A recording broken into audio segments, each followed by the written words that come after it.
Okay.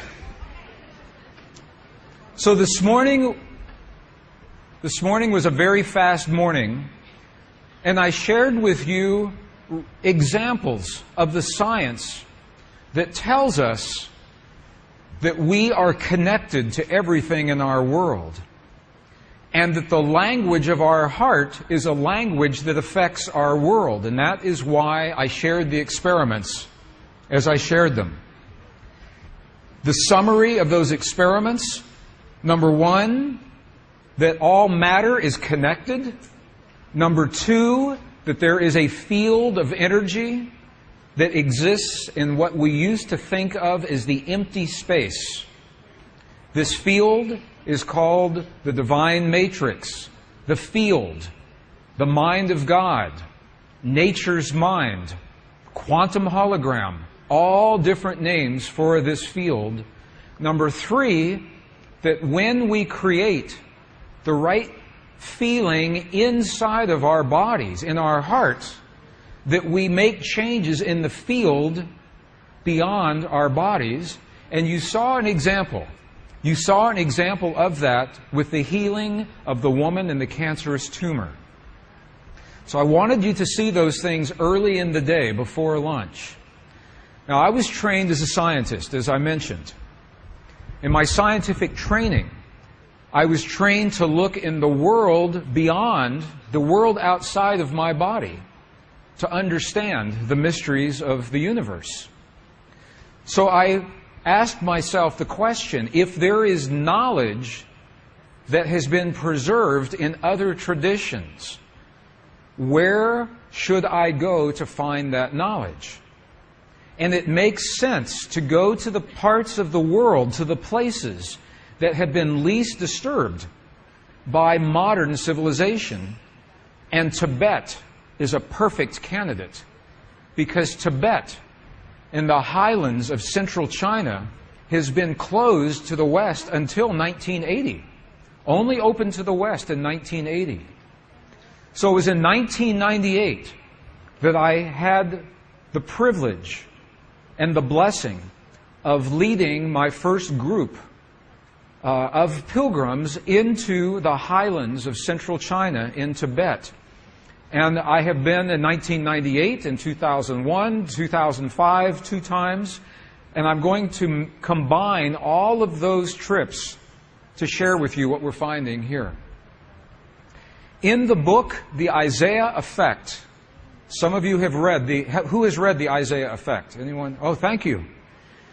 Okay, so one of the questions that came up was, what book do we speak about the Essenes? The Isaiah Effect is one book where we speak about the ancient Essenes, Essenes, the Essene traditions. It was in the book, The Isaiah Effect, that I have a chapter that is titled Meeting with the Abbot, A-B-B-O-T, the abbot of the monastery.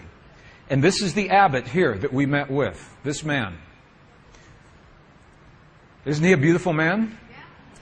It's this man. I asked the question I asked so many times. Every monastery, every nunnery, every monk, every nun, every abbot.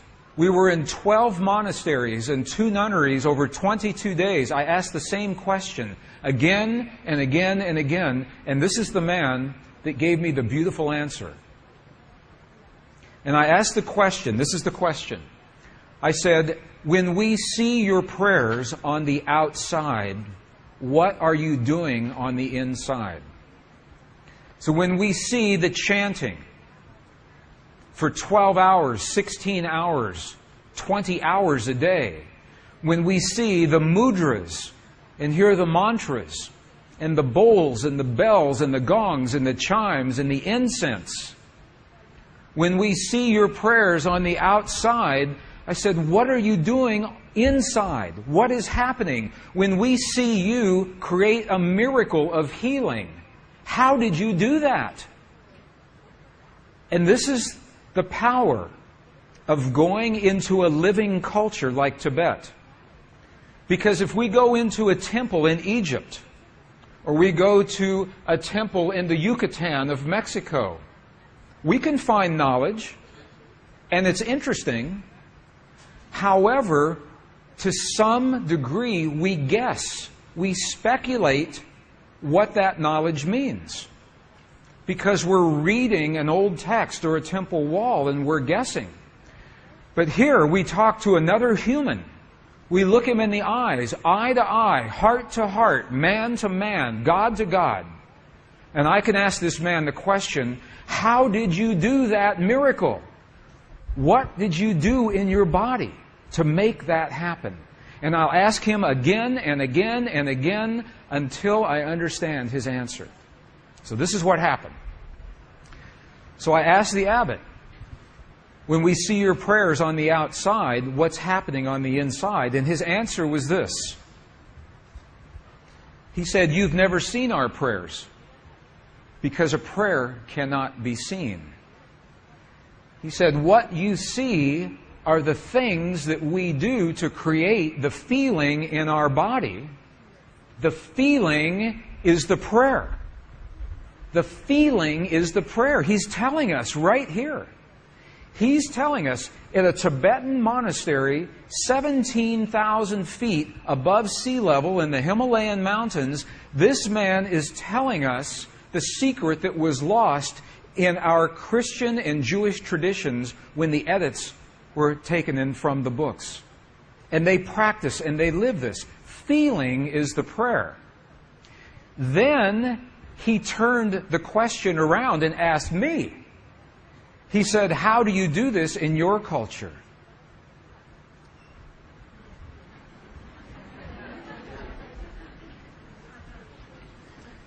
And this is what happened. When we lost the texts, when we lost the words in our biblical texts that tell us that feeling is the prayer, we began to believe that the words are the prayer. That if we say the right words, the right time of day, or the right number of times, that somehow magically a prayer will happen. And when our prayer is not answered, we become frustrated and we think prayer doesn't work. The words are not the prayers. The feeling is the prayer. You're going to see this 3 times this afternoon. The feeling is the prayer.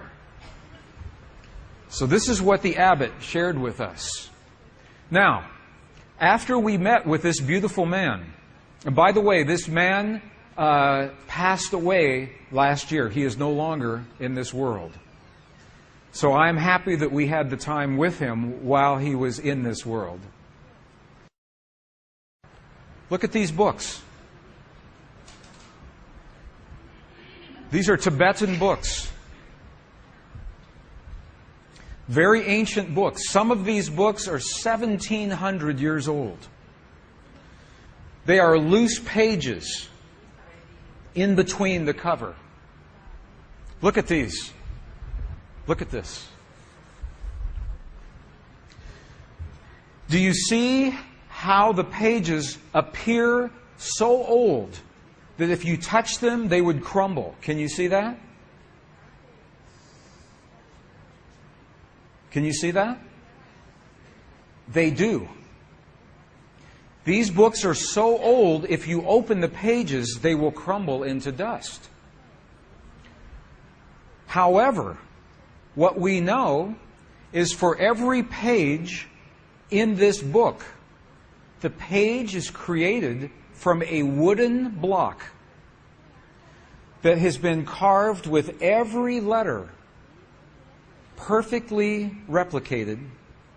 It takes the monks 7, 8, maybe 9 months to create one block of wood, one page of the book. Each of these is one wooden block for one page of the book. So this is the information that tells the name of the book, the page of the book, the chapter of the book in Tibetan language. And this is the monk. We took that block of wood, we rolled ink, put a piece of paper, rolled the paper, and voila. Brand new book, brand new image. So the information is not lost, even though the books are very old. The information lives on. So I asked the monk, I said, what is in these books? He said, everything. I said, what do you mean, everything? And he said, we have a record of every spiritual tradition that has ever come to this monastery. And then he poked me in the chest. He said, even yours. We have a record of your spiritual traditions. And I said, well, how do you know? And he said, here, I'll show you. And he pulled down a book, and you're going to see a piece of that book in just a moment. He began reading almost word for word the Essene Gospels that tell us the power of thought and emotion to change our world. And that's the book that he pulled down. Feeling is the prayer. This is what is taught in those Tibetan monasteries. The monks know it. The nuns know it. They have taught it. They have practiced it for 1,700 years. Feeling is the prayer. Now, there's a catch. Because not just any feeling creates the desired effect. Not just any feeling. Rumi has a beautiful prayer, a beautiful poem that tells us about this feeling. Rumi says to us, look at what he says. Rumi says, out beyond the ideas of wrongdoing and right doing. He says, out beyond our place of judgment, of right and wrong, there's a field. Rumi even calls it a field. He said, there's a field. I will meet you there. What is this place? What is the place that Rumi talks about that is beyond right and beyond wrong? What is that place called? Beyond judgment and ego. The place where the feelings occur that create the healing and the miracles is a place that is beyond judgment and beyond ego. It cannot happen in the mind. It must happen in our hearts. Part of my heritage is Cherokee Indian, southeastern Cherokee. And there is a word, one word, in Cherokee traditions that means single eye of the heart. The one eye of the heart that sees what is, not the judgment or the bias or the fear. That word is Shante Ishta. Shante Ishta. Chanteishta. Shante Ishta. The single eye of the heart. The eye that sees what is. That is the part of you where your power lives to heal your body, to heal the bodies of others, to create peace in your world. It's in the place beyond judgment and beyond ego. Now, in 2005, I was back in Tibet. For 39 days, I was in Tibet. That sounds like a movie, doesn't it? 39 days in Tibet. Maybe a book title. Okay, Marco, it's on a... The abbot that I showed you before has now passed away. And he's been replaced by this young abbot who is in his mid-80s. So he's now the younger abbot. And so I am now in the monastery with this abbot, and I'm asking him a question. I'm asking him the question, what is the force that connects everything in the universe? What is the force that holds everything together, that connects everything in our universe?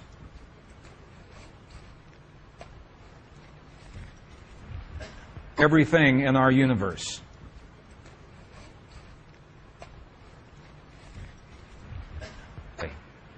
Didn't make sense to me.